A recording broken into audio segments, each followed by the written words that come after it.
DandaDan Season 2 has concluded, and I want to share my thoughts. So without hesitation and without a doubt, I must declare that DandaDan is the most chaotic show that I keep up with. It feels like every 2 or 3 episodes, they give you something new, like a new character or a new concept, just to keep the audience members on their toes. At the tail end of Season 1, we were introduced to Gigi, but here in Season 2, we get the fully realized Gigi character. We get him with his evil eye powers. And even though that's something that we knew would be coming from the previews at the end of the original season and the trailers leading up to Season 2, it's still cool to see how everything developed and how that character came to be where he is at the end of Season 2. Later on in Season 2, we get a brand new character, Kenta, who I was not expecting to see. Brand new guy, super weird guy. And in less than 2 episodes following Kenta's appearance, we get a brand new alien girl in the season finale who looks like she's set on causing a whole bunch of problems between Momo and Okarun. And I gotta be honest, I absolutely love it. I love all the different aspects of the show. I like the fact that they try to do the ghosts and the spirits. I like the fact that they bring in aliens in different shapes and forms and different contexts to them. I even like the fact that we get enemies out of pure thin air, like the musical fight where they were at the school and now you have a musical fight and that fight is used to level up Okarun and all kind of stuff like that. I like the fact that the show is just all over the place with its enemies and its mythos and its lore. The stories are cool, the characters are cool, the visuals are very cool, but the pace is another thing to me that really stands out as something that I could talk about. And if I had to pick a word to describe that pace, I would say it's kind of frantic. For example, you get Momo, Okarun, and Gigi at the house with the worm. Momo is in the hot tub area, you got Okarun and Gigi in the house, and like there's the mystery of what's in the wall, and you get to the fact that there's the worm underneath the house.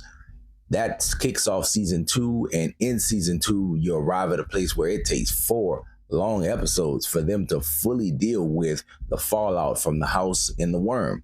And I think that episode, all 5 of those episodes kind of take place within the span of 1 day in that universe.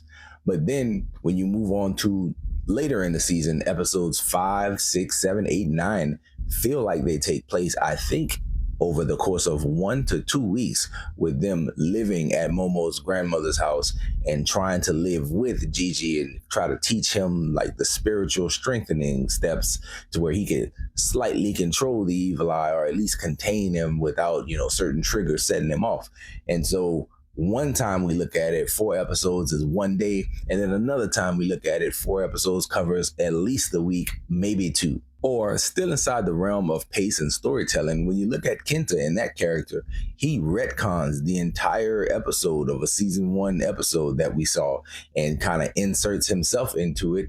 And we instantly get transported back to that time period. Some people might call his introduction episode filler, but I don't really feel like it is. I feel like it was kind of a retcon, like we're throwing him in where places we had never seen him or noticed him before. But when you think about it and you think about the time that has passed since that episode and then coming here, it really, really confuses me as to when that stuff originally happened and how much time has passed between that and where we are after the worm incident, with the evil eye being present, with Okarun reaching another level of existence when it comes to him and the turbo granny power. So it's a lot going on, but everything about it is so satisfactory that it's easy to just let go of all the constraints that you would normally have with something that was live action or something that was more streamlined from start to finish.